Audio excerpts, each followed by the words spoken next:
Muchísimas gracias, doctora Ocampo. Gracias también al comité organizador por habernos invitado. Vamos a hablar acerca del tema de depresión y demencias. Quiero iniciar haciendo una declaratoria de conflicto de intereses, diciendo que no existe ningún conflicto de interés, puesto que nosotros no recibimos ninguna remuneración económica. Somos solamente una plática docente, no vamos a hablar de ningún medicamento en particular. Entonces, rápidamente menciono que la psicogeriatría es la rama de la psiquiatría que se encarga de los trastornos mentales del adulto mayor, poniendo principal interés en los trastornos afectivos como la depresión y ansiedad, los trastornos neurocognitivos que anteriormente se conocían como las demencias, los trastornos del sueño, del dormir y el delirio. Bueno, comenzamos con esta diapositiva mencionando algo que llama mucho la atención. Considera la OMS, la Organización Mundial de la Salud, que la depresión es la segunda causa de discapacidad en el mundo, seguida solamente por las enfermedades crónico-degenerativas, ¿no? Entonces vemos que la depresión en los adultos mayores, la morbilidad es de cerca del 15%, va a haber una prevalencia del 7%, y se menciona que es 2-1, afectando más a las mujeres que a los hombres. Conforme va pasando el tiempo, estas diferencias se van reduciendo, pero nosotros consideramos que en realidad lo que pasa es que los hombres nos cuesta trabajo aceptar que tenemos depresión. ¿Sí? En personas arriba de 65 años, llega a haber casi el 45% de síntomas depresivos. De lo que realmente quiere, de lo que en su vida tiene sentido, acompañar es reconocerse en interacción, en diálogo permanente. La incidencia de la depresión geriátrica no es mayor a las otras edades.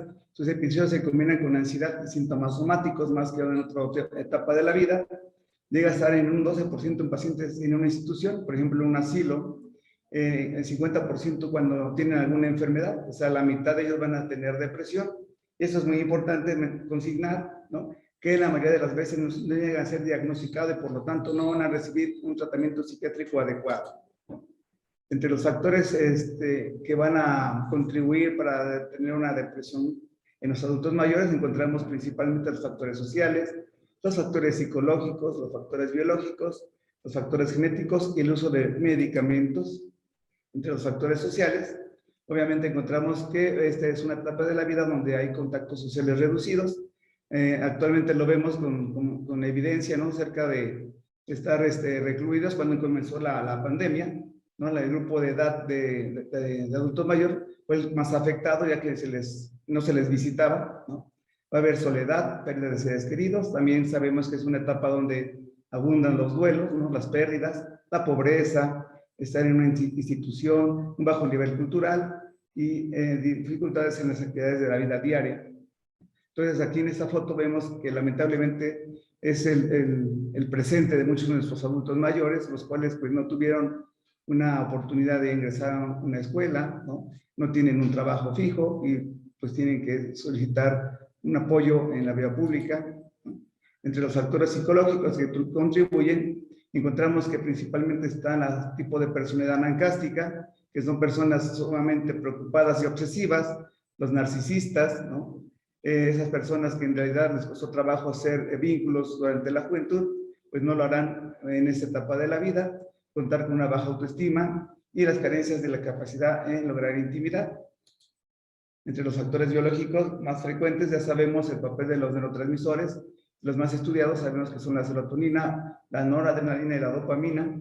También otro de los principales factores biológicos son los cambios estructurales que van a presentar muchos adultos mayores. En nuestro país encontramos que va a haber una gran problemática a nivel de la circulación debido a nuestras dietas ricas en colesterol y carbohidratos, también así como la presencia de enfermedades crónico-degenerativas como la hipertensión y la diabetes, y se ha observado que esto lleva a un estado conocido como depresión vascular, ¿no?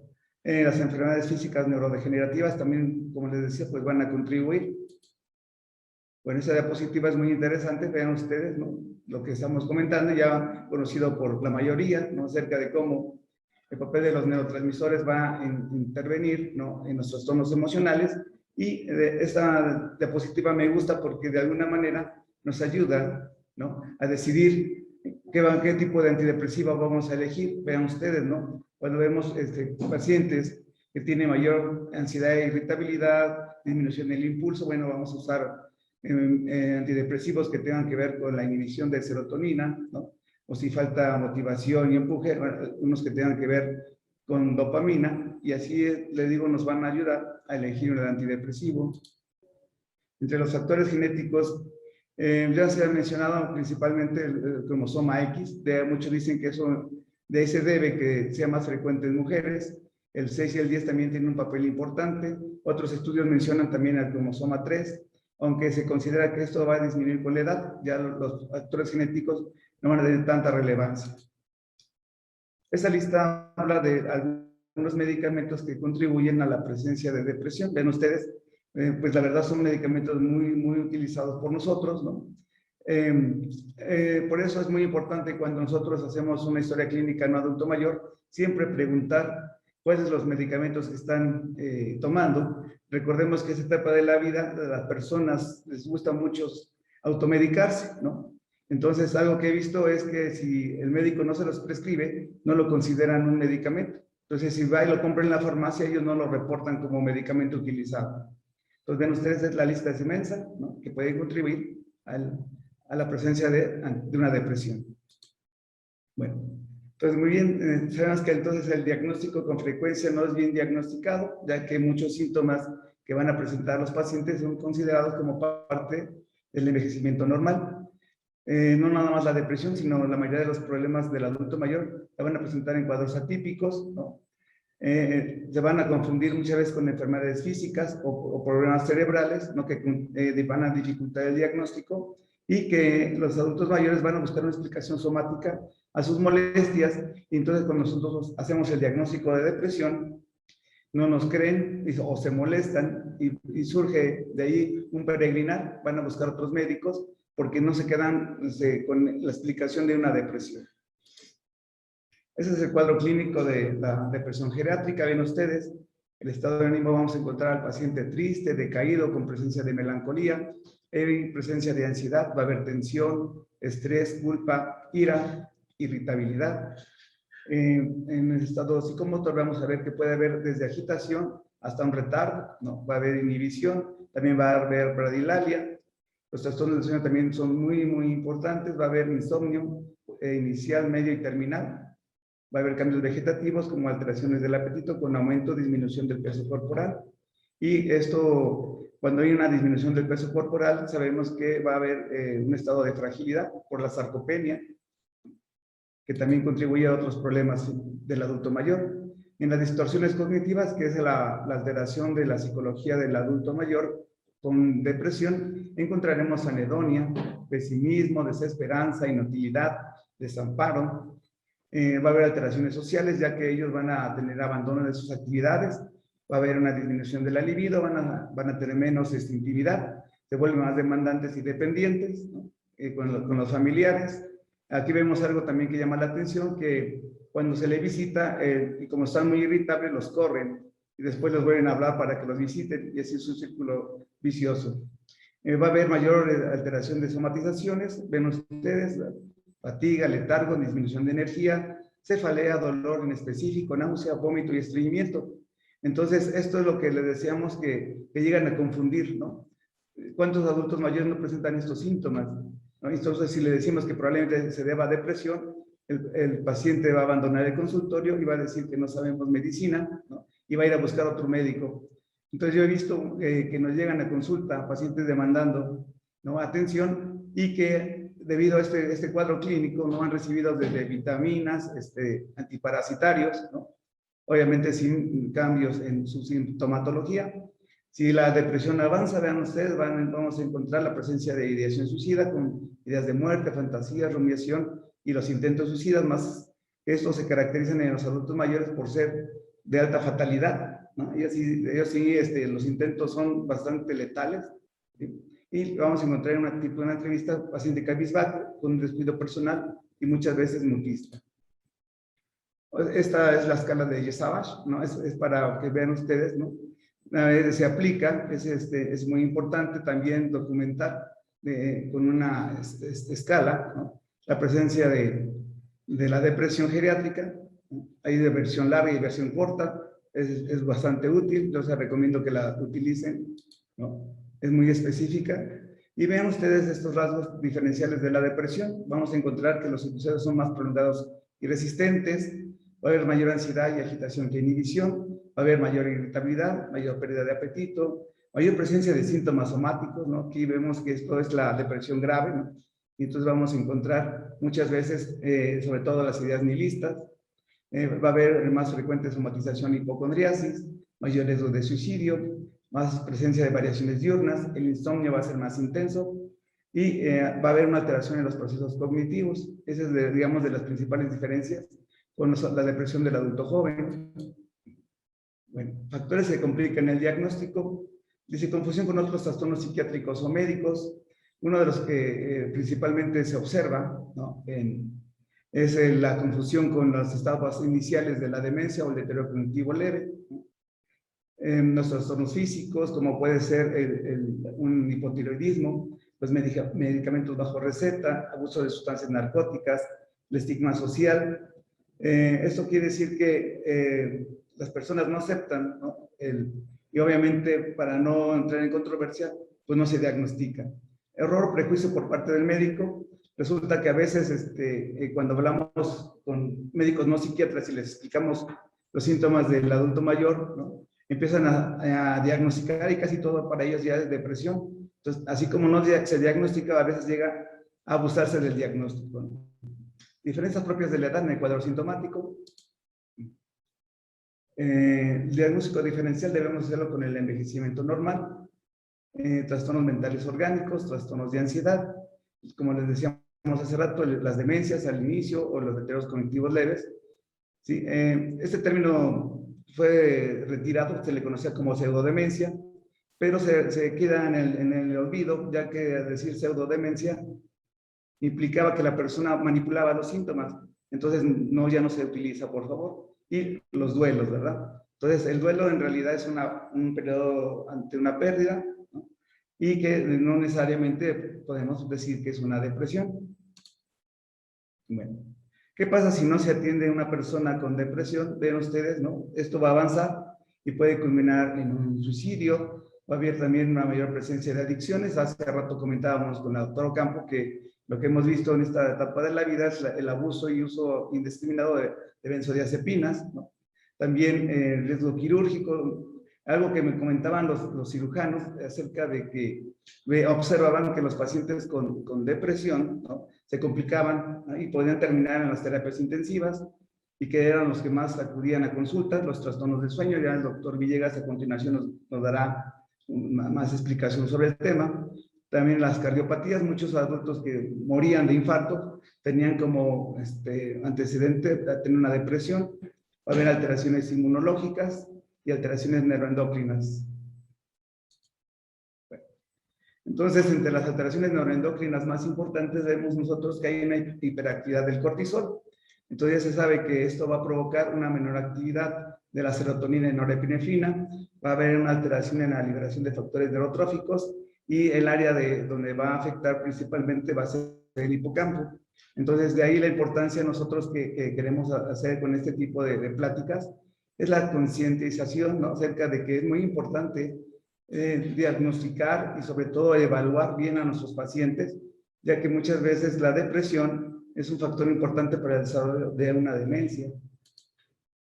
Bueno, en cuanto al manejo de la depresión, encontramos que principalmente debe hacerse con farmacoterapia, o sea, el uso de antidepresivos. Se considera que tiene una efectividad cerca del 70%.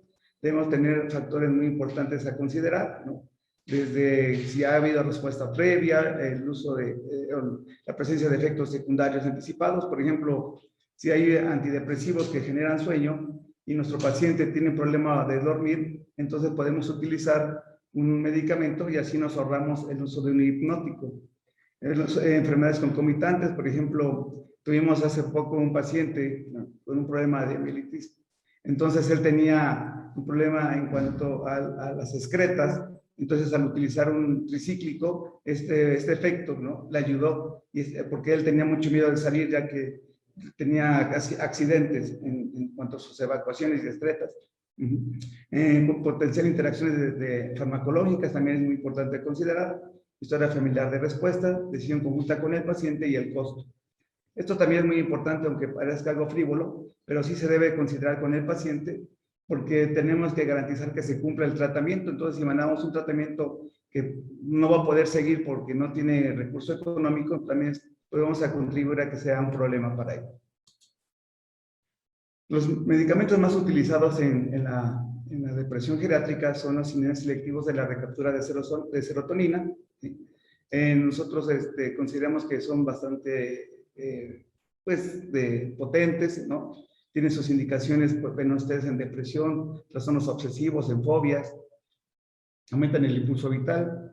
Entre sus efectos secundarios pues vemos la náusea, vómito, agitación, insomnio, alteraciones de la sexualidad, cefalea, hiporexia, y si hay abuso, puede haber síndrome serotoninérgico. Nosotros recomendamos principalmente dos: el uso de citalopram y sertralina. El uso de antidepresivos tricíclicos, eso no lo hacemos de primera elección, ya que ven ustedes, tienen bastantes efectos secundarios, ¿no? Hay problemas cardiovasculares, anticolinérgicos.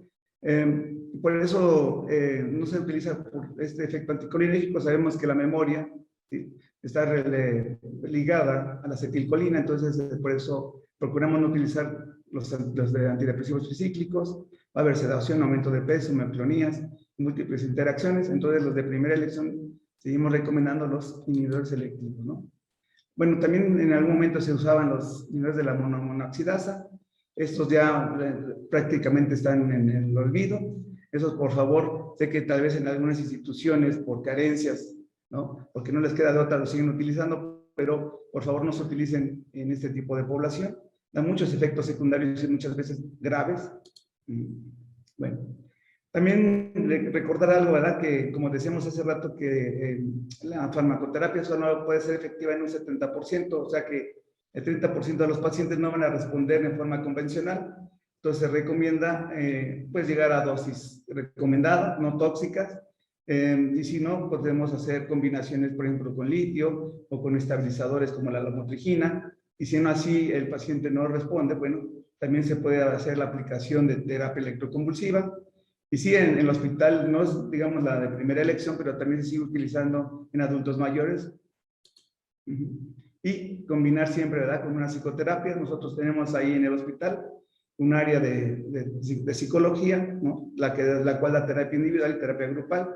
Vean ustedes, siempre es importante, ¿verdad?, darle una oportunidad a nuestros pacientes, ¿no? No como aquí aparece en este cuadro, ¿no?, que dice: doctor, todos me ignoran, y el doctor dice: el que sigue, por favor. Entonces, sí, por favor, demos siempre ese espacio a nuestros pacientes para platicar. Muchas veces, a veces con platicar, hay mejoría de los síntomas. Y bueno, pues muchas gracias.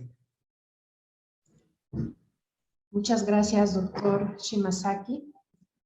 Pues interesante el tema, y no se vayan porque hasta el final va a haber sesión de preguntas y respuestas. Y a partir de hoy debemos de pues, tener presente a este grupo de pacientes. A continuación va a participar con nosotros la doctora María Almendra Trucíos Osorio. Ella es médico psiquiatra de alta especialidad en psicogeriatría y es médico adscrito al servicio de psicogeriatría del Hospital Psiquiátrico Fray Bernardino Álvarez, y también es coordinadora de la sección de psicogeriatría de la APM. Bienvenida, María Almendra. Gracias. ¿Sí me escuchan? Sí. Ok. Bueno, pues ya me presentaron, muchas gracias. Yo les voy a hablar el día de hoy de deterioro cognitivo leve o trastorno neurocognitivo menor, como actualmente se le denomina de acuerdo al DSM-5. Vamos a hablar un poco acerca de la definición de lo que es el deterioro cognitivo leve. Vamos a hablar de la epidemiología, factores de riesgo, etiología, clasificación, diagnóstico y tratamiento, obviamente de forma sintetizada, porque si no, no nos va a dar tiempo. Para empezar, vamos a definir al deterioro cognitivo leve como una experiencia subjetiva de una disminución de un nivel previo de funcionamiento cognitivo. ¿A qué se refiere esto? O sea, el paciente o la persona va a referir una queja, un cambio en alguna función cognitiva, ya sea la memoria o alguna otra que ya hablaremos más adelante. Esto sumado a una evidencia objetiva del deterioro en el rendimiento, ya sea de uno o varios dominios cognitivos. Entonces, no nada más basta con decir, creo que se me están olvidando más las cosas o creo que me va a dar Alzheimer, ¿no? Sino también debe de existir una prueba objetiva, una prueba de tamizaje que nos oriente a indagar un poquito más acerca de lo que es lo que está pasando con esa persona si es que está cursando con deterioro cognitivo. Eh, Obviamente esto en relación con lo esperado para la edad y el nivel de funcionamiento intelectual.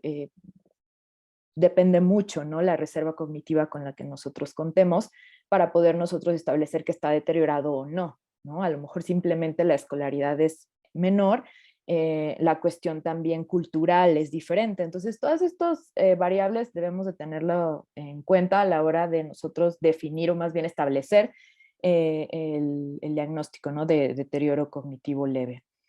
Es muy importante también recalcar que el deterioro cognitivo leve, bueno, la etiología, la etiopatogenia pues puede ser muy variada, ¿no?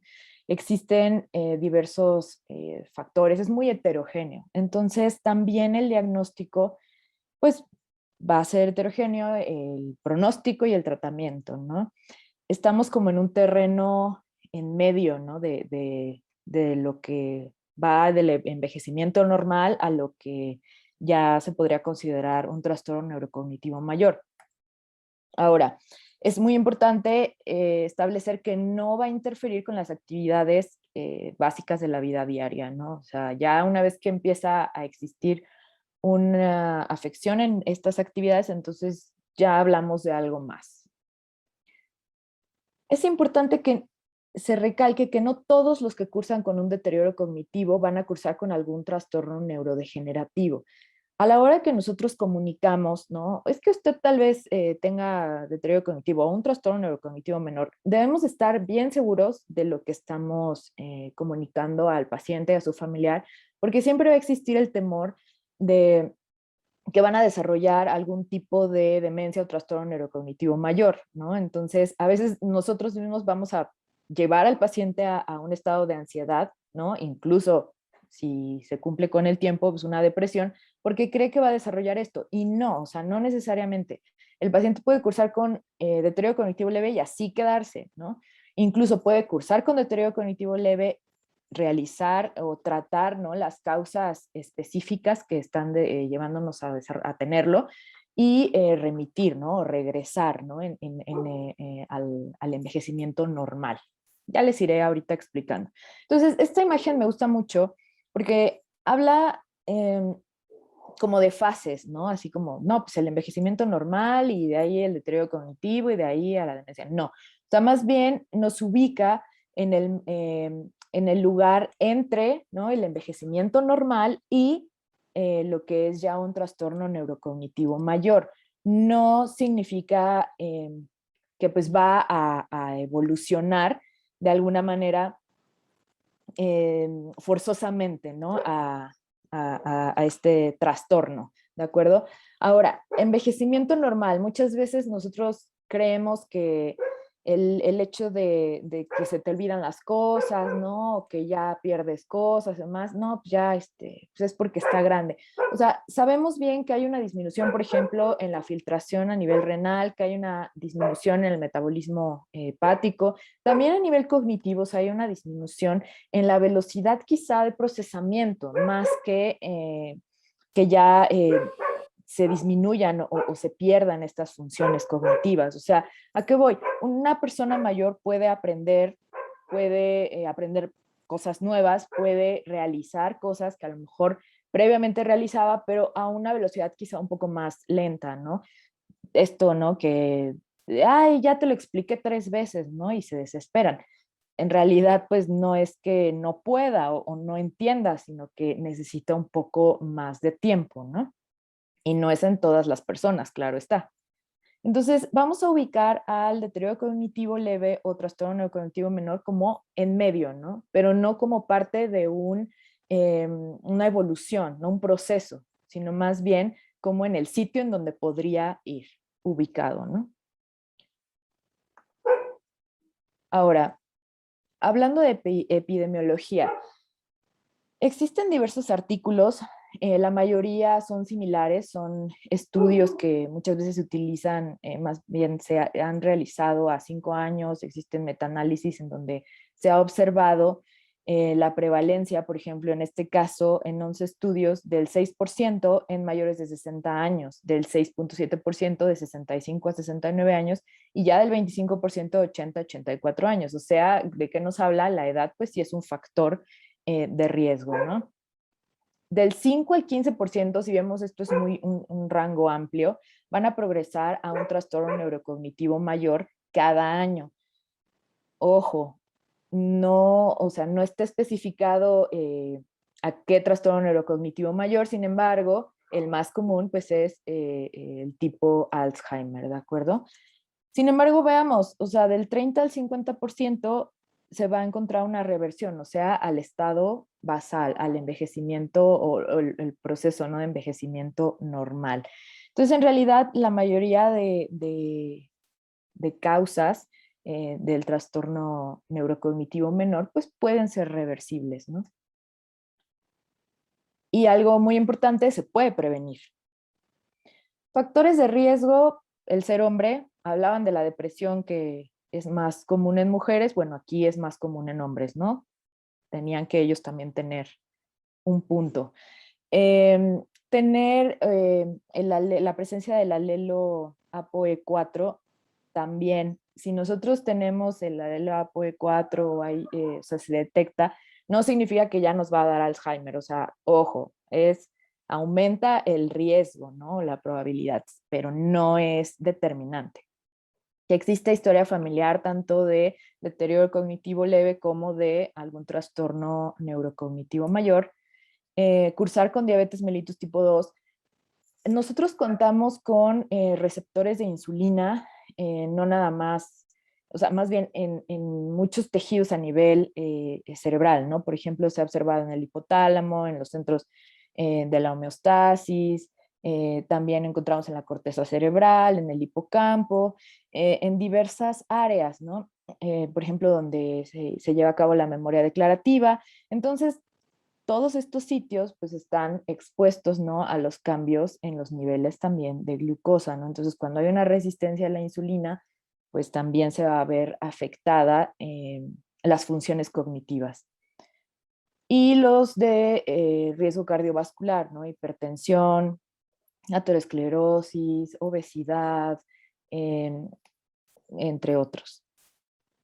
Ahora, hay enfermedades que por el hecho de cursar con ellas se pueden ver asociadas a deterioro cognitivo leve, ¿de acuerdo? Ojo, también depende mucho de lo estables que podamos tener esta enfermedad. Por ejemplo, en la enfermedad de Parkinson va a haber un deterioro progresivo, pero si lo tenemos bajo control, con tratamiento y demás, o sea, el deterioro puede ser más lento. De igual forma, el deterioro cognitivo, pues, se debe de tratar con rehabilitación cognitiva, ¿no? Cualquier trauma cerebral, evento vascular cerebral, obviamente dependiendo del área que se encuentre afectada, enfermedad de Huntington o el VIH. Hablando de etiopatogenia, bueno, lo que se ha encontrado en general es un déficit colinérgico central. Nosotros sabemos que la acetilcolina nos ayuda mucho a la atención y la memoria principalmente.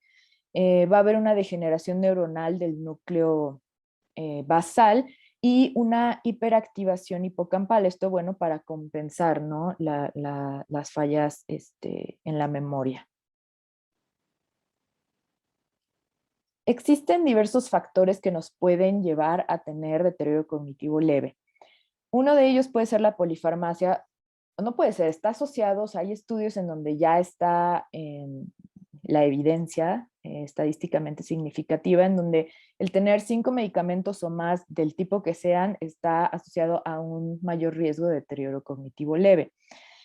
Obviamente el tipo de medicamentos pues también importa, ¿no? No es lo mismo que yo dé anticolinérgicos a que dé, no sé, algún fármaco, no sé, inhibidor de la bomba de protones, que también causa, o hay estudios que se asocian al deterioro, pero no es igual. Ahora, también, por ejemplo, está asociado el consumo crónico de benzodiazepinas, ¿no? Que actualmente estamos viendo como los pacientes cuyo consumo fue intenso en otros tiempos, ahorita que llegan a la edad avanzada, pues se están presentando mucho deterioro cognitivo leve. Hipotensión arterial, pues cualquier causa que se lleve a una disminución en el flujo, ¿no? Sanguíneo a nivel cerebral, pues nos puede llevar a tener deterioro cognitivo leve. Depresión, como hablaba el doctor Shimazaki, la depresión va muy de la mano, ¿no? Con esta alteración de las funciones cognitivas. Y en las personas mayores, el cursar con depresión, muchas veces las funciones cognitivas se ven tan alteradas que se confunde con un trastorno neurocognitivo mayor. Antes se le denominaba pseudodemencia, ¿no? Actualmente, pues no se utiliza ya mucho este término, sin embargo, se puede observar que cuando se trata la depresión remiten o mejoran la mayoría de los síntomas cognitivos. Pero también hay estudios en donde se observa que el cursar con depresión y con síntomas cognitivos, si no se trata, puede evolucionar de forma más rápida a un trastorno neurocognitivo mayor. Claro, si se cursa con los demás factores de riesgo para esto, ¿no? Hipotiroidismo, por eso nosotros constantemente a la hora de pedir laboratorios, o sea, personas mayores, no, pues un perfil tiroideo, ¿no? Porque muchas veces es asintomático, ¿no? Pero cuando ya es significativo de acuerdo a las guías, pues entonces es importante tratarlo, ¿no? Déficit de vitamina B12, hiperglucemia, como les mencionaba, la deshidratación, pérdida sensorial, es muy común en las personas mayores, ¿no? Que cursan con cataratas, glaucoma, que ya no escuchan, hipoacusia, etcétera, etcétera. Entonces hay que compensar estas deficiencias porque si no aíslan al paciente, obviamente se merman las funciones cognitivas y esto nos puede llevar a cursar con deterioro. Apnea obstructiva del sueño, que ya nos va a hablar el doctor Villegas un poquito, fibrilación auricular o alguna arritmia cardíaca que de igual forma nos pueda condicionar una disminución de la irrigación a nivel cerebral. Infecciones, sobre todo, pues que nos puedan llevar a delirium, ¿no? En personas mayores sabemos que esto es muy común y el delirium, o sea, está totalmente asociado a deterioro cognitivo posterior a cada evento, ¿no? Hidrocefalia normotensa. Y si nos damos cuenta, muchas de estas causas pueden ser reversibles, ¿no? O pueden ser identificadas antes de que se presente el deterioro cognitivo, ¿no? O sea, se pueden prevenir. Entonces, actualmente lo que nosotros buscamos es identificar estas causas también para evitar llegar al deterioro cognitivo, ¿no? Porque como vemos, pues aunque no es muy grande la progresión a un trastorno neurocognitivo mayor, pues sí tiene un impacto. Además, conforme haya más población mayor, pues obviamente estas cifras se van a ir incrementando y pues a su vez pues es un problema de salud pública, ¿no?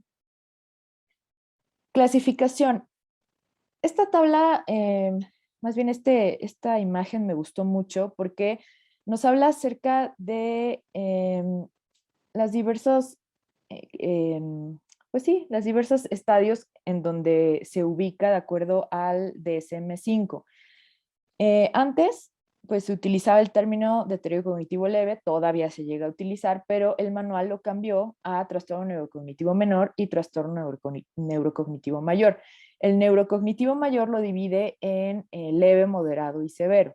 Ahora, de acuerdo a las desviaciones estándar que se encuentren en las pruebas de tamizaje es cómo se va a llevar un consenso, ¿no? de los puntos de corte. ¿Por qué? Porque no se ha establecido como tal una prueba universal, ¿no? Para poder nosotros diagnosticar o establecer que el paciente cursa con un trastorno neurocognitivo menor. Si nos damos cuenta, la queja subjetiva importa, ¿no? E incluso está ahí escrita y no nada más en el manual, sino en varios artículos. Entonces, hablamos, por ejemplo, de la cognición normal, pues las funciones cognitivas, de acuerdo en estas pruebas que se llegan a utilizar, pues una desviación estándar, ¿no? El neurocognitivo menor, pues ya encontramos que una o más funciones cognitivas entre 1 y -2 desviaciones estándar. Ahora, aquí hablamos de las actividades básicas de la vida diaria. En los dos primeros se encuentran conservadas. Entonces, si recuerdan el esquema que les puse de envejecimiento normal, pues aquí se ubicaría del lado izquierdo y después seguiría el trastorno neurocognitivo menor. Mientras que ya en el trastorno neurocognitivo mayor, la mayoría hay una afección en estas actividades, ¿no? En un inicio son las instrumentadas y posteriormente ya se ven afectadas las de la vida diaria hasta que pues, se vuelve completamente dependiente. Y esto con una alteración o sin una alteración del comportamiento.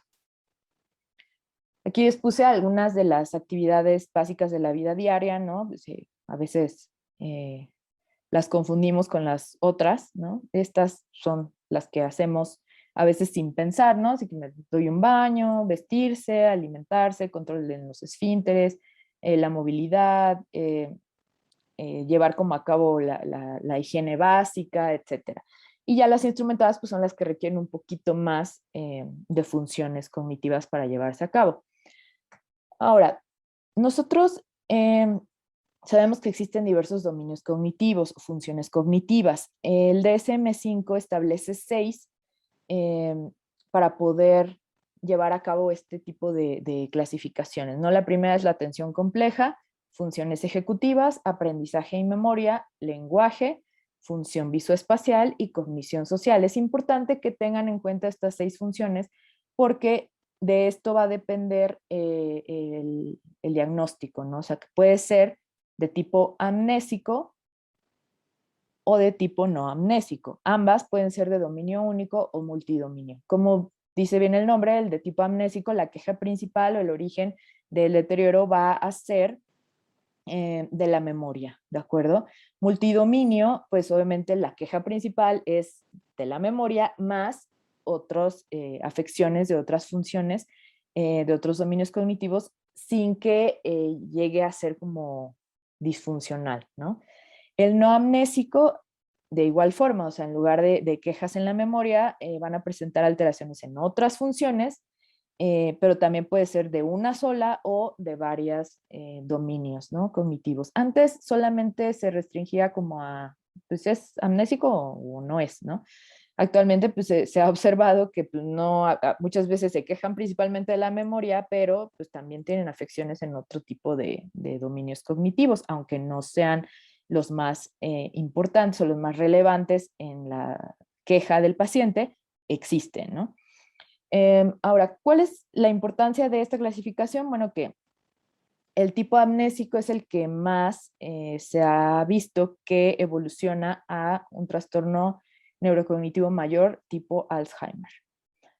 Ahora, el diagnóstico, pues como en la mayoría de lo psiquiátrico, es clínico. Sabemos que es difícil porque pues solamente si existe la queja subjetiva, pues el paciente va a buscar atención, ¿no?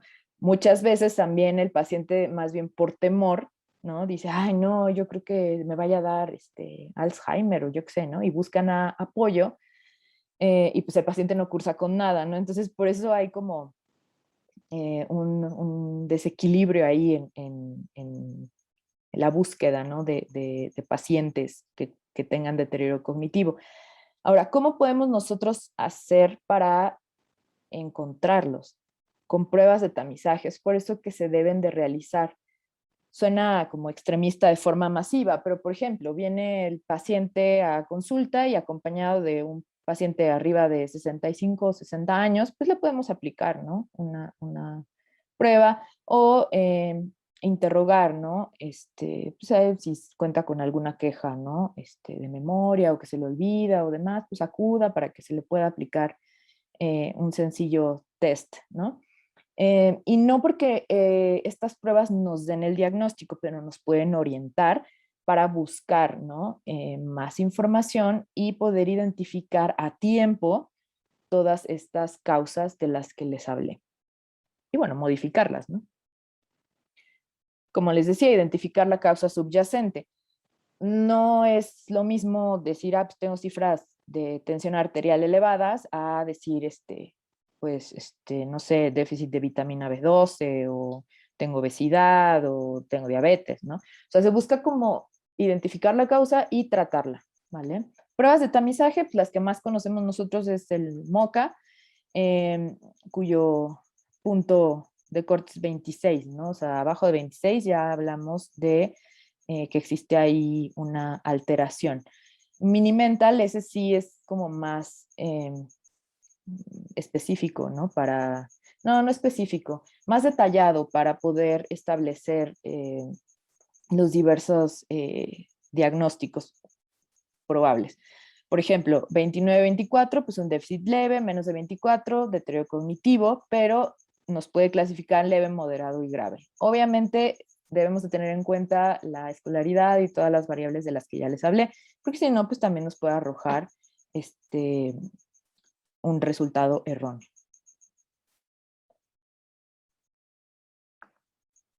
Ahora, también es importante pedir pruebas neuropsicológicas para de forma más detallada, ¿no? Identificar las funciones cognitivas o los dominios cognitivos alterados, y esto no nada más para la cuestión del pronóstico, sino también para identificar nosotros los sitios en donde podamos rehabilitar.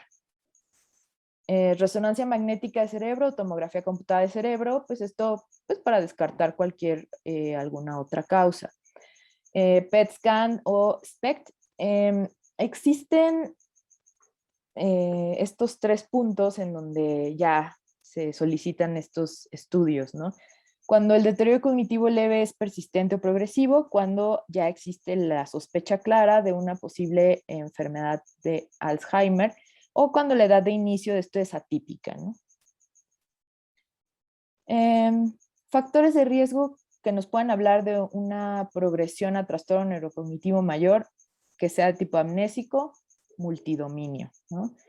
Que existan cambios estructurales, que tengamos la presencia del alelo APOE4, que tengamos tau anormal en PET o líquido cefalorraquídeo, los cambios estructurales como la atrofia de hipocampo, aumento ventricular, que el deterioro sea progresivo, que tengamos o estemos cursando con depresión, fragilidad, delirium y un mal control glicémico. O sea, estos puntos son como los principales que nosotros debemos de abordar en primera instancia para colocar pues, a nuestros pacientes, ¿no? Que tienen más riesgo de evolucionar.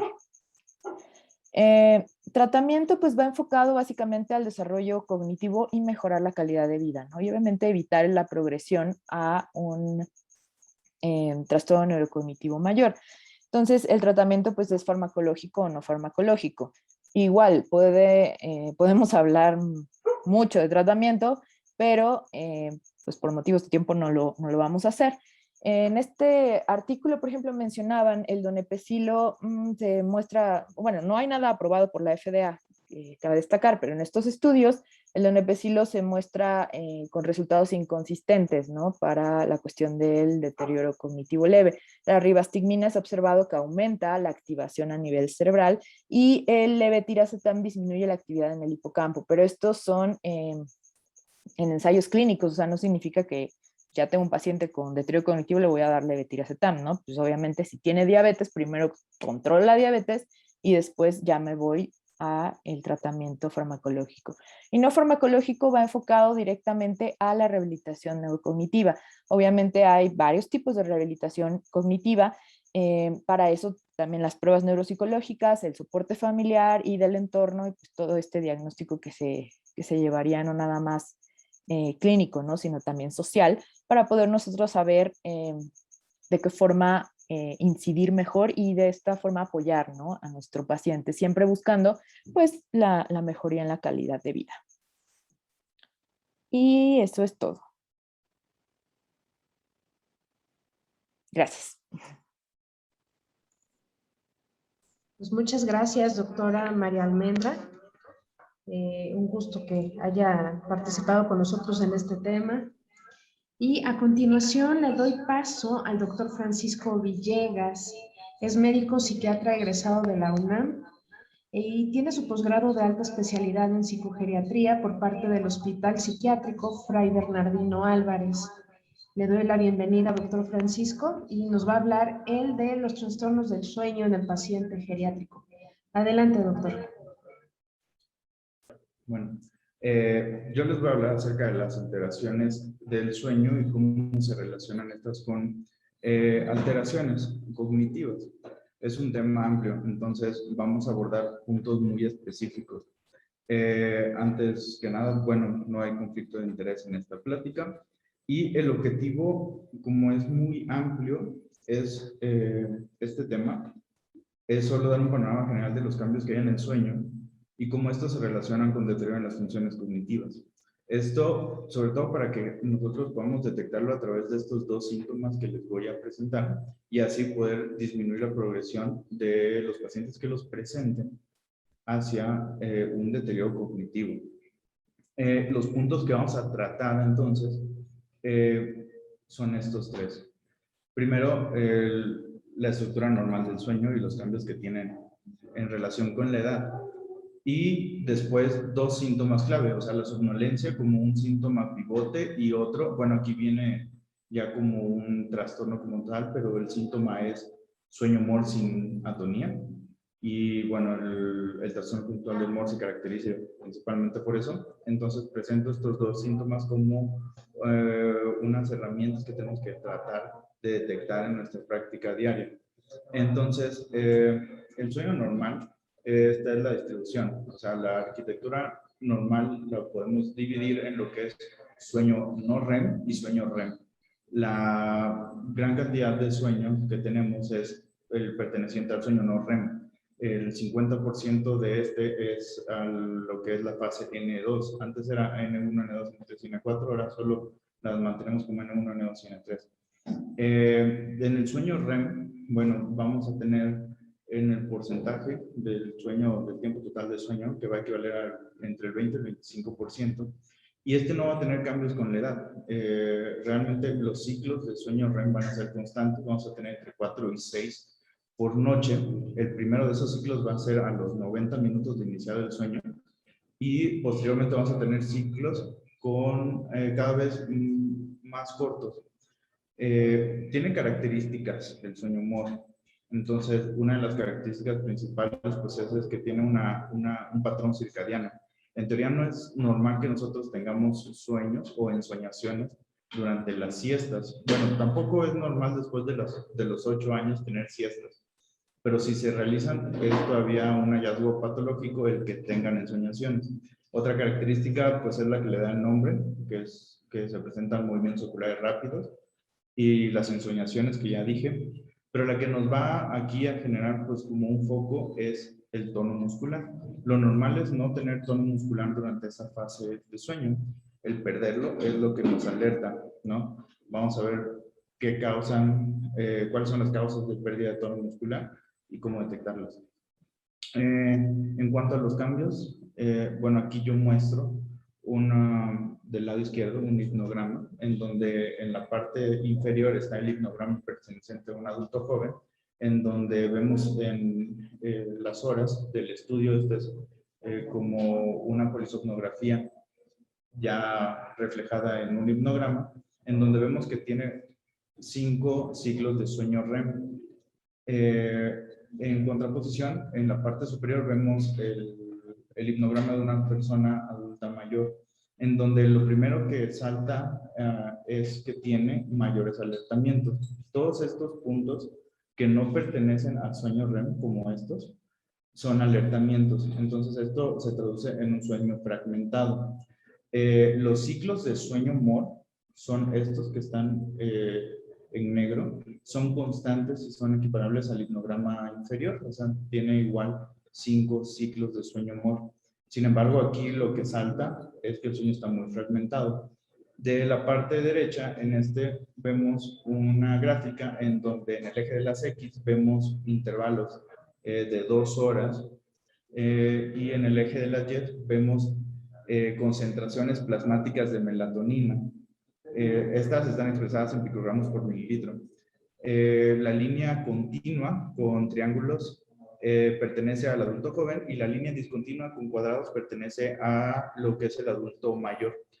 Lo primero que vemos es que el pico máximo de la concentración de melatonina en el adulto joven llega a los 100 o 110 picogramos por mililitro, mientras el punto máximo en la concentración de melatonina del adulto mayor, de la persona mayor, no rebasa los 40. Entonces, este es uno de los cambios más importantes, la fragmentación, la disminución de los niveles plasmáticos en su punto máximo de melatonina.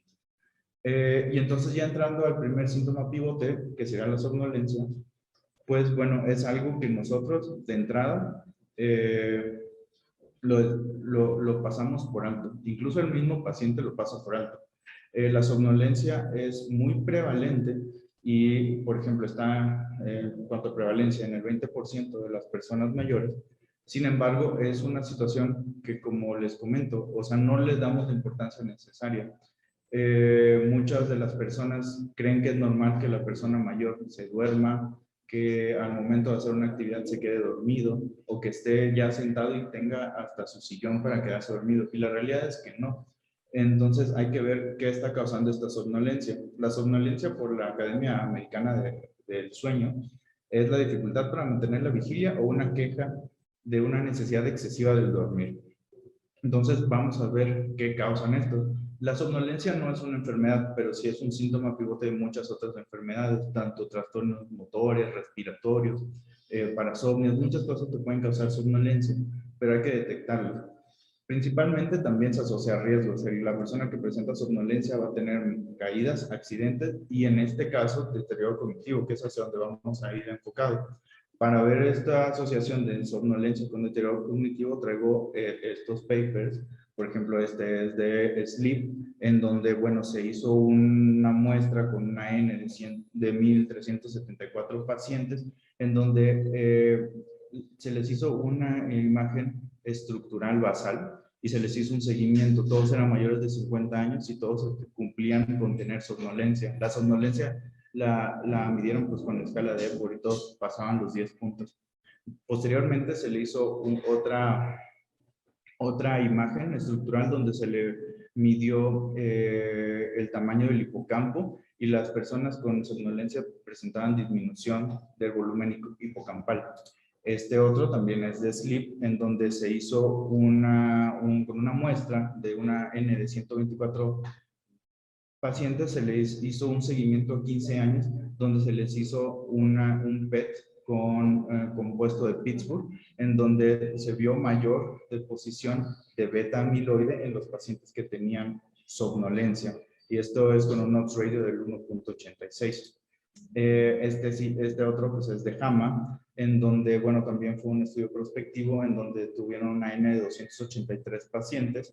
Igual se hizo con PET y con componente de Pittsburgh, y aquí se hizo un seguimiento a 5 años, y a 5 años 22% de los que presentaban somnolencia tenían mayor deposición de beta amiloide. Este último, bueno, ya no, aquí se hicieron puras escalas, ya no utilizaban imágenes, este es un estudio francés, pero con una N importante de 5,000 pacientes. Entonces se le hicieron muchas pruebas, tanto tamizaje cognitivo como pruebas afectivas y de ansiedad. En cuanto a lo cognitivo, tomaron el Mini-Mental como la prueba para hacerlo, y ellos tomaron un criterio de disminución del puntaje de 4 puntos en intervalos de 2, 4, 8 años, como lo que le llamaron el deterioro cognitivo. Para ellos fue que disminuyera 4 puntos la basal del Mini-Mental en estos intervalos. Y se relacionó que las personas con somnolencia tenían un odds ratio del 1.26 de presentar deterioro cognitivo. Bueno, esto es en cuanto a la somnolencia. Nosotros tratamos de replicar algo muy parecido en el Fray Bernardino Álvarez, pero con una N muchísimo menor, limitado también por que la colecta de la muestra fue difícil por la cuestión del COVID. Pero nosotros hicimos un tamizaje con Epworth y después los pacientes con somnolencia y sin somnolencia que colectamos le hicimos una prueba con MOCA en la versión mexicana. Esta primera gráfica en la línea puntuada de color azul muestra los puntajes de los que pues, calificaron para tener somnolencia. Todos rebasaban o por lo menos tenían 10 puntos. La línea naranja de puntos se refiere a los pacientes que no puntuaron para somnolencia. En el cuadro inferior vienen los puntajes que presentaron con el MOCA versión mexicana de los pacientes sin somnolencia y con somnolencia. Y lo que vimos es que todos los pacientes con somnolencia presentaban peor puntaje en esta escala de tamizaje. Y bueno, se replica lo que ya habíamos visto en papers previamente. Y bueno, vamos con el otro síntoma pivote. Les digo, aquí ya lo englobé como el trastorno conductual del sueño MOR, pero la realidad del síntoma pilar, el que vamos a enfocarnos, pues es sueño MOR sin atonía. El sueño MOR sin atonía puede estar presente en varias situaciones. O sea, lo más común es que esté en narcolepsia tipo 1 y en personas que usan ISRS. Sin embargo, el sueño MOR sin atonía es solo el síntoma. Tenemos la clasificación de idiopático y secundario. Entonces, el secundario lo más común es que sea por narcolepsia tipo 1 y por ISRS. Otros factores de riesgo muy importantes es ser hombre y tener más de 50 años. Después, como les comenté, esto es para el secundario, pero el idiopático es el que se relaciona con una progresión muy particular, esa alfa-sinucleopatía y déficit cognitivo, por ende. Entonces, vamos a ver qué es el sueño MOR sin atonía. Aquí les traigo una época de una polisomnografía, donde vemos en el apartado A, es una época en donde vemos las primeras dos derivaciones pertenecen al electroculograma, y esta amplitud quiere decir movimiento de los ojos. La siguiente derivación es electromiograma de mentón y vemos una línea isoeléctrica prácticamente. Las otras cuatro son derivaciones del electroencefalograma. Después viene el electromiograma tibial o de piernas. Esto es lo normal. Nosotros inferimos que está en sueño MOR porque tiene el movimiento ocular y tiene el patrón distintivo, que es similar a la vigilia. En el apartado B vemos nuevamente que el electroculograma presenta movimientos de los ojos. Vemos el patrón electroencefalográfico característico, pero en el electromiograma de mentón y en el electromiograma de piernas vemos ya cambios. Primero vemos que la línea se percibe de un color negro más intenso. Esto quiere decir aumento del tono.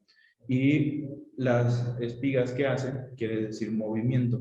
Entonces nosotros vemos que está en una fase de sueño MOR, pero perdió la regulación del tono muscular. Esto es lo que ya nos puede traducir en un trastorno conductual del sueño MOR. Entonces, ¿cómo lo detectamos sin la necesidad de pedir una polisomnografía? Bueno, solo son estas dos preguntas muy sencillas. También hay instrumentos de tamizaje, ¿no?, elaborados, pero solo con que hagamos esto ya nos va a dar los dos síntomas pivote. Entonces, si nosotros le preguntamos, ¿actúa sus sueños?, pues nos va a decir que va a tener sueños principalmente violentos y que sí los va a actuar. Eso nos traduce que son los síntomas violentos del trastorno conductual del MOR. Si habla dormido, puede ser balbuceos, oraciones. Quiere decir igual pérdida del tono muscular, pero nos traduce los síntomas no violentos del trastorno conductual del sueño MOR. ¿Cuál es la importancia? Bueno, antes de la importancia de la progresión, esto es como un esquema de la fisiopatología. Aquí en el núcleo ventrolateral periaqueductal están pues las terminaciones GABAérgicas y de acetilcolina de las neuronas REM-on y REM-off, que van a limitar el tono muscular en la fase de sueño REM. Esta limitación del tono se pierde. Entonces, el que se pierda esta regulación del tono se traduce con esto. Esta es una gráfica de Kaplan-Meier muy famosa del artículo de Carlos Schenk, que fue quien describió el trastorno conductual del sueño MOR, en donde vemos que en el eje de las X, una progresión en años, en intervalos de 5 años, y en el eje de las Y vemos el porcentaje de aparición, ¿no? Entonces vemos que en el año 0 ninguno de los pacientes presentaba una progresión hacia una alfa-sinucleopatía. Estos pacientes se siguieron y es una cuestión pues impresionante, porque a los 15 años el 90% desarrolla una alfa-sinucleopatía. Quiere decir que nosotros, si lo detectamos, podemos hacer algo. Pues sí, esta otra gráfica también es muy famosa, es del mismo artículo de Carlos Cheng, en donde se ve la progresión de un paciente con trastorno conductual del sueño-humor sin ninguna intervención, y cómo la progresión es lineal hacia una alfa-sinucleopatía, y cómo vemos en el apartado B cómo es un paciente con trastorno conductual del sueño-humor, en donde a la par de la detección se le hizo intervenciones. Aquí las intervenciones pues son no farmacológicas, rehabilitación y farmacológica. Entonces, todas estas intervenciones hacen que la progresión hacia una alfa-sinucleopatía sea menor, y la verdad pues sí ayudan bastante. Y para terminar, la somnolencia y la pérdida de tono muscular en el sueño-humor son dos síntomas claves con relación al sueño, y a su vez con progresión al deterioro cognitivo, por lo que hay que utilizar herramientas de detección para tenerlas presentes y disminuir la progresión a deterioro cognitivo. Y bueno, con eso termino mi participación. Aquí están mis datos de contacto por si quieren los artículos o tienen alguna duda.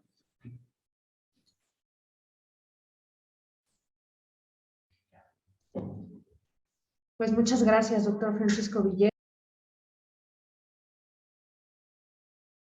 Sí, abrimos el micrófono para los asistentes. Y bueno, doctores, aquí hay algo muy importante que creo hay que tomar en cuenta.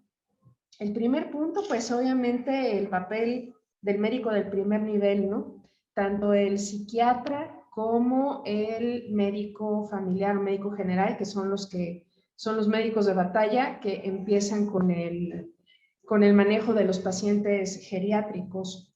Y obviamente aquí una de las primeras preguntas que tengo en el tintero es la prevención para evitar el deterioro neurocognitivo en el paciente.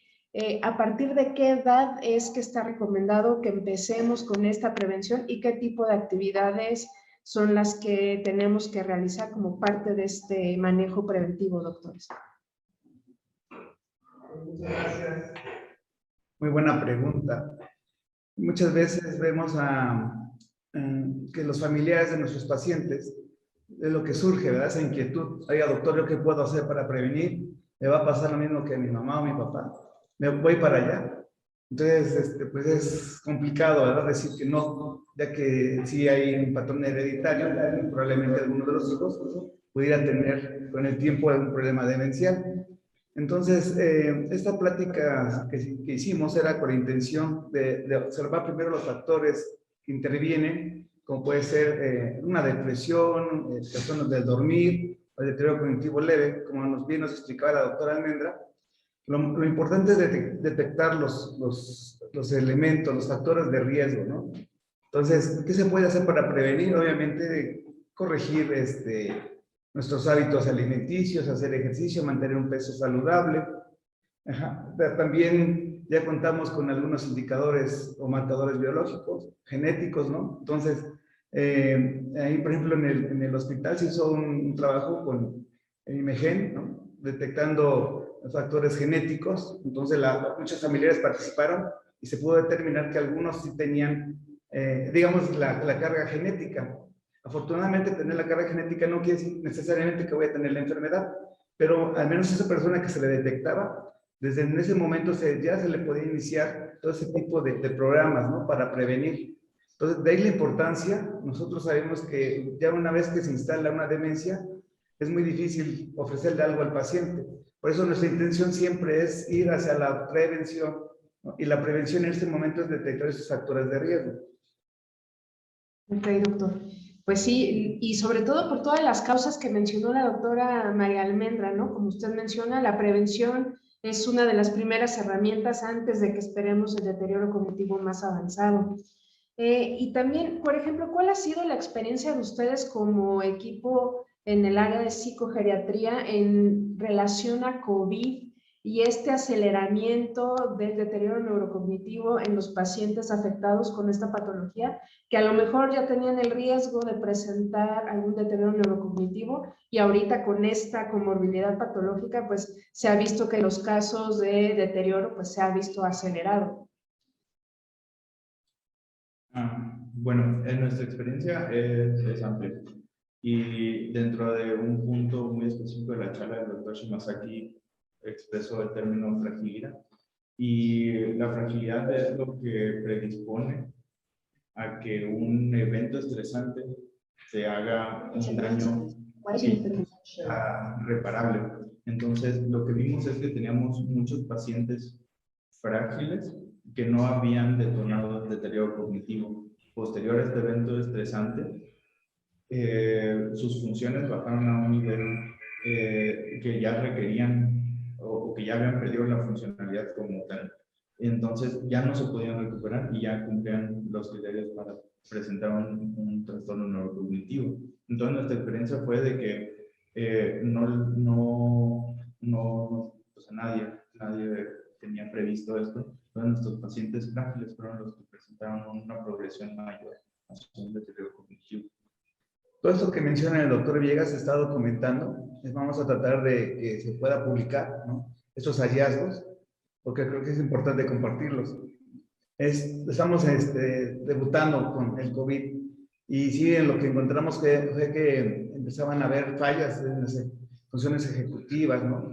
También había presencia pues obviamente de ansiedad y depresión posterior al COVID, no nada más de fallas cognitivas. Claro. Bueno, y ahora voy a incitar,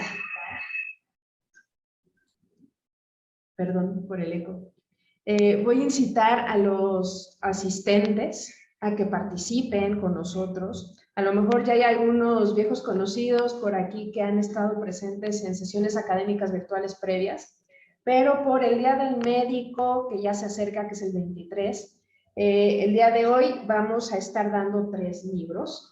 Vamos a regalar 5 libros de manual de psicogeriatría para los que participen, 5 libros también para diferentes médicos en relación a patología dual, aspectos clínicos y terapéuticos de la comorbilidad adictiva, y el tratado de patología dual. Asimismo, también vamos a darles acceso a los que nos compartieron sus datos por correo electrónico para su constancia. Vamos a darles un 50% de descuento para que se puedan asociar a la Academia Mexicana de Patología Dual, la cual va a tener muchos beneficios para sus agremiados. Dentro de ellas, pues, poder participar en sesiones y el que podamos empezar a desarrollar más temas en relación a investigación en esta área tan importante. Así que, pues, les dejo abierto el micrófono a los asistentes. Adriana Flores, Rocío Azúa, que son nuestras seguidoras principales. ¿Alguien más? Aquí Irma Vargas Rodríguez menciona qué tipo de eventos estresantes son los que ustedes se refieren. Yo aquí mencionaría, pues, los cuadros infecciosos sería un aspecto. Algún otro duelo, por ejemplo, sería otro factor estresante, ¿no? No sé cuál otro que ustedes pueden mencionar. Pues lo que vemos en este grupo son muchísimos, pero uno de los más llamativos pues, son las caídas. Entonces, caídas, déficits sensoriales, inmovilidad, todo eso son factores estresantes. Esa pregunta va con relación a la fragilidad, ¿no? Entonces, todos esos factores estresantes cuando se presentan hacen que si el paciente es prefrágil o frágil ya, no pueda recuperar al nivel que estaba antes de este factor estresante. Y puede ser mucho, o sea, puede ser desnutrición, puede ser una caída, puede ser una hipoglucemia, porque, bueno, es lo que vemos mucho también. Muchos pacientes de primer nivel se tratan en centros de salud donde todavía les dan pibenflamida y hacen hipoglucemias increíbles. Entonces, solo un factor estresante que puede ser una cosa menor en otro grupo etario, aquí es una situación muy particular y que genera mucho deterioro. Sí, y ya además en relación a lo que es el COVID, como evento estresante, obviamente hablamos de la soledad, ¿no? De cómo se le aislaron. ¿Se acuerdan que al principio de la pandemia se le atribuía casi la muerte inminente? Si alguien adulto mayor le daba COVID, decían que se iba a morir. Entonces imagínense ustedes ese estrés al que se sometió ese tipo de población. Ok, y ahora Jorge Domínguez nos está preguntando que en su experiencia en el uso fuera de etiqueta de la memantina, ¿han visto respuesta? Sí, la memantina ya tiene muchísimos años que salió al mercado. En la unidad, pues fue pionera, ¿no? En ese momento, con el apoyo del doctor Castañeda, del doctor Roche, se implementó el uso de memantina en nuestros pacientes. Lo que se observó fue que a largo plazo, o sea, no era inmediato, no pienso que al mes, 2 meses, 3 meses, sino que hablamos de un periodo de 6 meses en adelante, se detenía, se estancaba el avance del deterioro de las demencias. Entonces vimos que era algo muy bueno, ¿no? Trataba menos de frenar ese avance. Se calcula que un paciente va a perder alrededor del 10 al 12% de sus capacidades cada año. Entonces, con el uso de memantina, esto se redujo bastante. Fue notable el cambio. Pero yo creo que debo mencionar que sí debemos de llegar a los 20 miligramos de memantina al día, de la marca que ustedes quieran.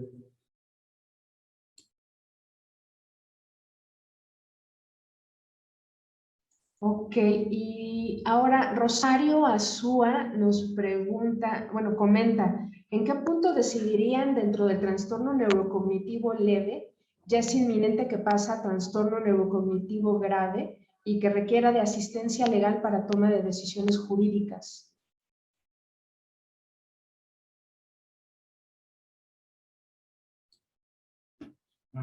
Bueno, es que en cuanto a los juicios de interdicción, eso es un tema donde hay 3 entidades donde ya el paciente no puede tomar decisiones por sí mismo. Uno pues es el de retraso mental, el paciente con esquizofrenia y el paciente con demencia. Entonces, en esa situación, cuando hay un evento ilícito, un acto ilícito y lo comete una persona con demencia, pues se considera inimputable, pero previamente para llegar a eso se tiene que hacer un dictamen, lo que llamamos un peritaje. Entonces, cuando se hace ese peritaje y se ve que el paciente no tiene la capacidad de decidir y que ya sus funciones las perdió, es cuando ya se considera inimputable y entonces ya no entra en la categoría de delito.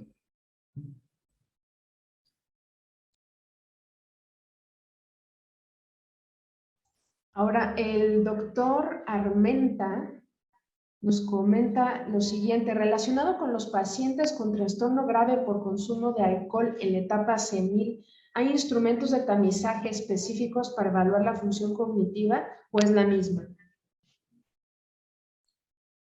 Bueno, en relación a la pregunta, quiero decir que se aplican todas las escalas normales para detectar deterioro cognitivo, que va desde el Mini-Mental de Forstein, ¿no?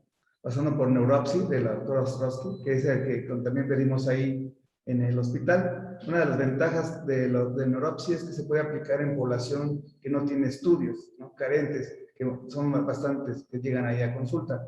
Y el Mini-Mental, pues sí, debe tener al menos cierta escolaridad, si no va a salir bastante castigado.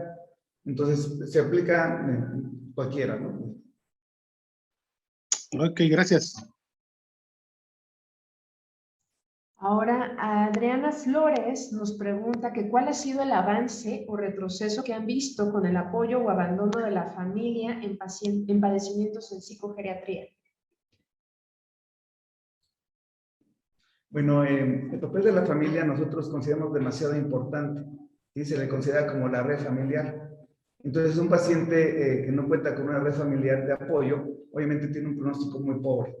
No le van a llevar a consulta, no le van a comprar los medicamentos y no van a invertir en él, ¿no? Sí, debo reconocer que el hospital hace muchos años se pensaba que podían depositar al paciente y no volver por él, ¿no? Afortunadamente eso se ha terminado, ya hay leyes que amparan a los adultos mayores que impiden el abandono. Entonces, cuando nosotros detectamos posiblemente un abandono, se tiene que hacer una visita con trabajo social, ¿no?, al familiar para hacerle hincapié que en caso de que intente abandonar a su paciente, pues está cometiendo un ilícito.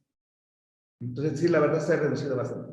Y yo creo que también parte del ese caso, ese avance, es la importancia que se le está dando al papel del cuidador, ¿no? El cuidador de repente se enfrenta con una obligación a la que no está preparado y que simplemente se le asignó y que no sabe cómo escapar. Y muchas de las veces que escapa de estas responsabilidades con el abandono.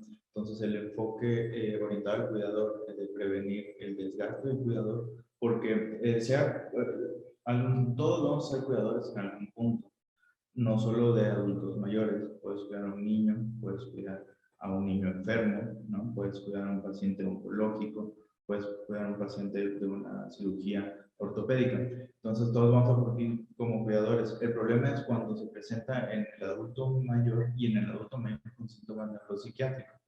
El que presenten estos síntomas hace que cuidadores de este grupo con estos síntomas, el 60% va a desarrollar o ansiedad o depresión. Generalmente desarrollan ansiedad. Al no estar preparados, lo único que quieren es huir de la responsabilidad, les genera mucho conflicto, pero lo que pasaba anteriormente era que los abandonaban. En la clínica está limitada actualmente por el COVID, pero se tenía el grupo de cuidadores que lo llevaban.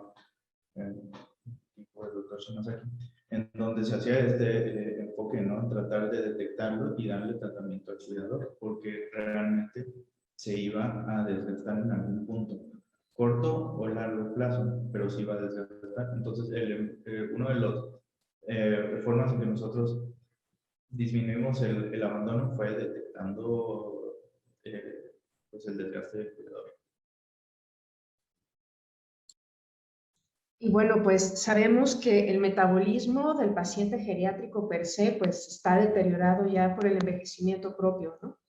El tema de las benzodiazepinas, que para mí es un tema importantísimo, sobre todo porque obviamente la excreción y el efecto que puede tener, pues puede ser muy variable. Y obviamente puede ocasionar que el paciente esté con somnolencia, más riesgo de caídas, y ustedes como especialistas, ¿qué opciones terapéuticas nos pueden recomendar para el manejo de esas alteraciones del sueño o ese paciente que está muy irritable? Obviamente, ¿cómo se empezaría en la dosis? Porque yo entiendo que sería la dosis mínima e irla incrementando gradualmente efecto dosis. Así que, pues, ¿qué recomendaciones nos hacen para los que estamos aquí presentes como médicos de primer contacto y no abusar de las benzodiazepinas, que esa es una de las banderas que hay que seguir? Bueno, con relación al sueño, las benzodiazepinas no están indicadas como hipnóticos y tampoco hay como un medicamento que te haga dormir. Entonces, en la semiología del sueño nosotros detectamos primero duración total del sueño, latencia del sueño, mantenimiento del sueño y en la hora que se despierta. Entonces, hay enfermedades que afectan la latencia del sueño. En este grupo, por ejemplo, es muy común el síndrome de piernas inquietas. Entonces, el adulto mayor se acuesta y pasa 2 o 3 horas con sensaciones de ardor, calor, molestias que no lo dejan dormir. Y eso se arregla dándole hierro o dándole otro tratamiento. Entonces, si no detectamos eso, caemos en el error de prescribir una benzodiazepina que no está prescrita para el síndrome de piernas inquietas y que lo hace dormir. Ya en cuestiones de mantenimiento, pues este grupo igual tiene como una prevalencia muy elevada de apnea obstructiva del sueño, que es algo que fragmenta el sueño y que hace que se despierten o que no mantengan el sueño. Entonces sería detectar una pregunta muy simple: ¿usted ronca? ¿Qué tan fuerte ronca? ¿Se oye como una conversación normal o como si fuera una conversación en una habitación cercana, ¿no? Entonces, y ya después, si se despierta antes de lo planeado, pues sería casi patognomónico de depresión. Entonces, también hubo una prescripción muy famosa de quetiapina y vipitar Ketepina está muy bien en algunos casos, pero por ejemplo para piernas inquietas, donde el déficit es dopaminérgico, darle un agente bloqueador, por más que salga muy rápido el receptor, no va a ser la mejor opción. Entonces, solo identificar. La otra parte yo creo que se enfocaba al paciente con uso crónico de benzodiazepinas, ¿no? Cuando el paciente con uso crónico de benzodiazepinas genera dependencia, también genera tolerancia. Entonces, las estrategias para el paciente con uso crónico de benzodiazepinas son dos las que están aprobadas, que es el cese continuo, pero con tolerancia. Entonces, el objetivo no es disminuir 25% de la dosis en un tiempo determinado, es que tolere una disminución de esa cantidad en cierto tiempo. Y los esquemas son prolongados de 22 a 40 semanas. Hay ya para médicos, hay ya instrumentos estandarizados o se hace el cálculo. Y también hay un instrumento que se llama hecho por paciente, en donde son unas gráficas con la forma de las tabletas, en donde ya viene la ranura y se ve qué porciones le tienen que quitar, que se llama el Empower Tool. Entonces, eso se le da directamente al paciente. Igual son esquemas de 20, 30, 40 semanas, con el objetivo de que se cese, ¿no? Y bueno, eso es cuando se quiere dejar de tomar la benzodiazepina, pero uno de los puntos clave es decirle en conjunto, ¿no?, que el paciente acepte la disminución y que va a presentar algunos síntomas de ansiedad, insomnio de rebote, sudoración, todo eso, que los conozca y que no son graves. Entonces, solo con decirle esos dos y ser muy precavido en la disminución, el éxito también se logra como entre el 60 y el 80%, tampoco se logra el 100%. ¿Quiere concluir?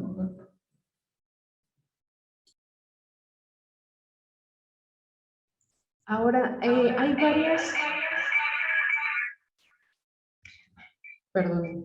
varias preguntas en relación al abandono con su asociación a la depresión, incluso también el tema de qué tan bueno o contraproducente es llevar a un adulto mayor a un asilo. Y pues obviamente todo esto nos lleva también a la red de apoyo del familiar, ¿no? Y qué tan relacionado está pues con toda esta triada. ¿Cuál es su opinión en relación a el manejo de alguna casa de reposo o asilo de estos pacientes? Bueno, hay muchas opiniones al respecto, ¿no? Como están preguntando mi opinión personal, la diré. Resulta que lo que he observado es que no debemos satanizar, ¿no?, a los asilos, a las instituciones, ya que muchas veces es lo mejor que le puede pasar a un adulto mayor, ¿sí? Porque si lo tenemos en una casa donde lo atiende la pareja, que es más o menos de la edad, que también tiene ciertas dificultades, ya disfunciones ejecutivas, y esa va a ser quien la cure, o que lo cuide, perdón, pues estamos perjudicando a dos, ¿no? Entonces, si llega a un lugar donde hay personas preparadas, capacitadas, que atienden con calidad y calidez a este adulto mayor, que hay un programa de rehabilitación, que lo pueden visitar cuando, bueno, ahorita con la pandemia es un poco más difícil, pero le pueden hacer videollamadas. Entonces, yo opinaría que a esa persona le va a ir mejor que en su casa, ¿no? Entonces, digo, eso es lo que yo he visto. Me piden a veces que vaya a ver pacientes, así asilos, y veo que hay bastantes de muy buena calidad, donde les digo, dan ese tipo de atención, ese tipo de tratamiento y rehabilitación, que sería imposible que lo diera una persona en casa. Entonces, esa sería mi respuesta. No sé, si tú quisieras.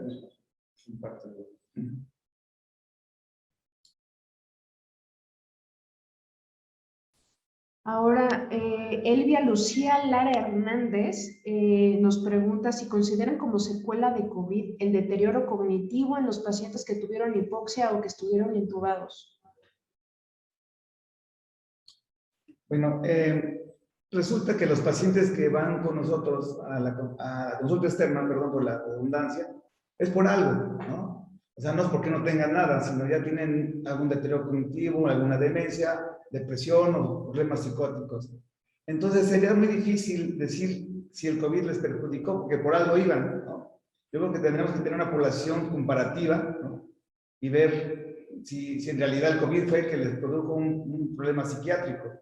Eso es lo que estamos observando y va a ser una especie de estudio descriptivo, ¿no? Es ver si más bien el COVID empeoró los síntomas que ya venían padeciendo de base, ¿no? O se asoció a alguna otra complicación. Pero sí, la mayoría de los que hemos visto que requirieron de intubación, obviamente cursaron con hipoxia, ¿no?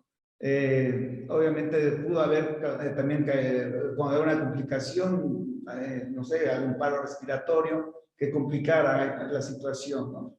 Entonces sí, creo que hemos visto empeoramiento de los cuadros, pero ya venían padeciendo, ¿no? Entonces le digo, necesitamos tener una población para compararla con la población del FLAG.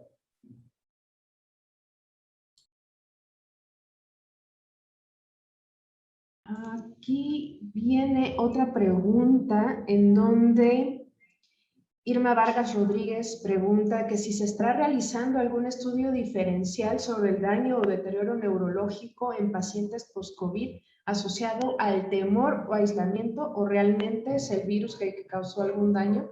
Pues ahora sí que apenas estamos conociendo este panorama, ¿no? A ver, platíquenos. Sí, tenemos alumnos de la alta especialidad en psicogeriatría y uno de ellos está trabajando, todavía está por hacer su reporte, pero él se dedicó a evaluar los trastornos emocionales post-COVID. Entonces, esperen, nosotros seremos los primeros en mencionar. Es muy interesante ese trabajo.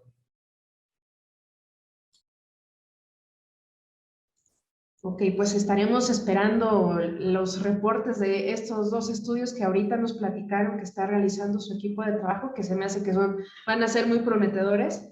Y ahora otra pregunta en relación a el tema de fatiga del cuidador y desapego de otros familiares. ¿Existen unidades o centros en los cuales se pueda estar refiriendo a los cuidadores para su capacitación, su formación y dar el manejo adecuado de su paciente? Porque pues mucho del maltrato pues va de la mano del desconocimiento, ¿no? De la falta de conocimiento de la patología que tiene su paciente.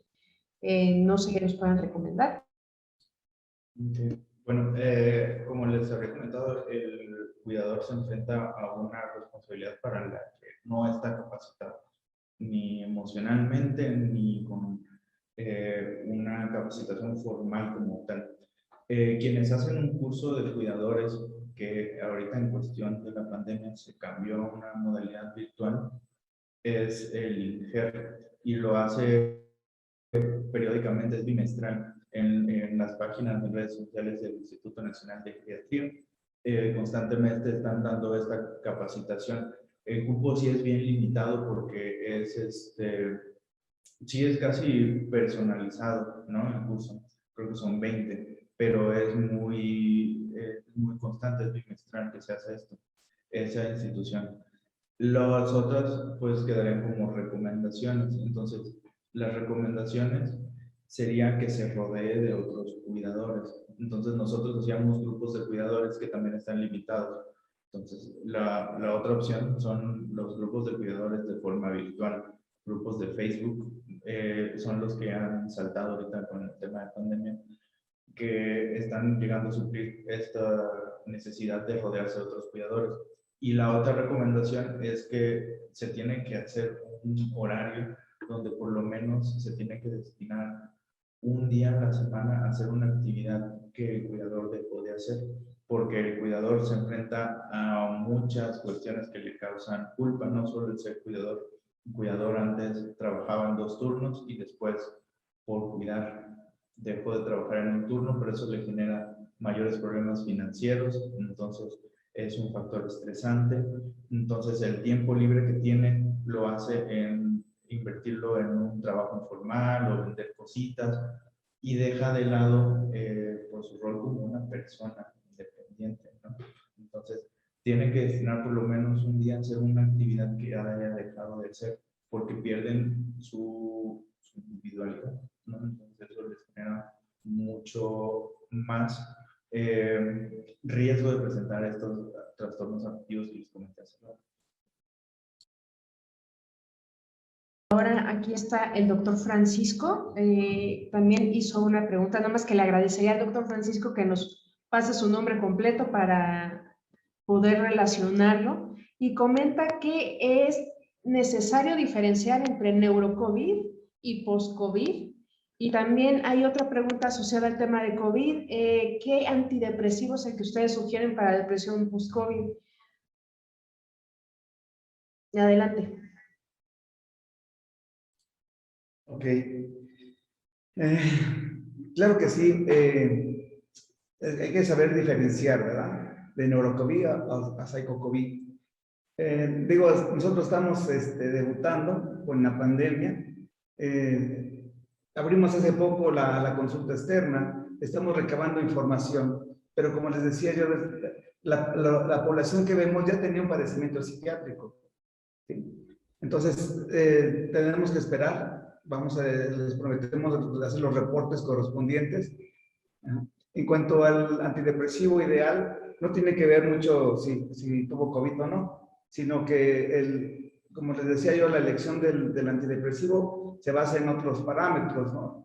Incluso hasta el precio, los efectos secundarios, si el paciente tiene o no comorbilidades, es los mismos criterios, ¿no?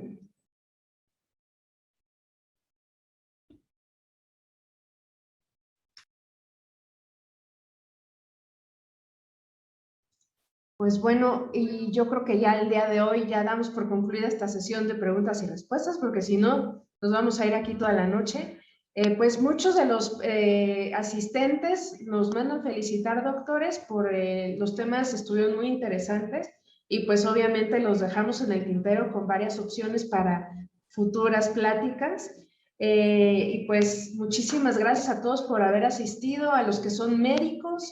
Feliz Día del Médico, les mandamos un fuerte abrazo. Y pues bueno, el Laboratorio Bioquimed también de la misma manera les envía todas las felicitaciones y reconocimiento por la labor que estamos teniendo como médicos. Y pues los esperamos para el próximo mes. El día 18 de noviembre vamos a tener la sesión académica virtual de actualización en el manejo de alcoholismo. Ahorita el ponente va a ser sorpresa y nos vemos la próxima semana. Muchísimas gracias a todos, y por medio del correo electrónico les vamos a hacer llegar los requisitos para formar parte de la AMIPAD, porque va a haber cursos y talleres prometedores. Que tengan muy buena noche y muchas gracias. Hasta luego.